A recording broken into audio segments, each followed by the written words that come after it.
সব সরকারি কর্মকর্তা ও কর্মচারী মহার্ঘ ভাতা পাবেন বলে জানিয়েছেন জনপ্রশাসন মন্ত্রণালয়ের সিনিয়র সচিব মোহাম্মদ মোখলেসুর রহমান।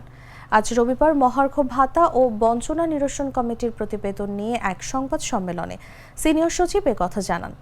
অবসরোত্তর ছুটিতে থাকা কর্মকর্তা কর্মচারীরাও এবার মহার্ঘ ভাতার সুবিধা পাবেন। এর মধ্যে সরকারি চাকরিজীবীদের মহার্ঘ ভাতার বিষয়ে কমিটি গঠন করেছে অর্থ বিভাগ। কত শতাংশ মহার্ঘ ভাতা দেওয়া হবে সেটি কমিটি ঠিক করবে বলেও জানিয়েছেন মোখলেসুর রহমান।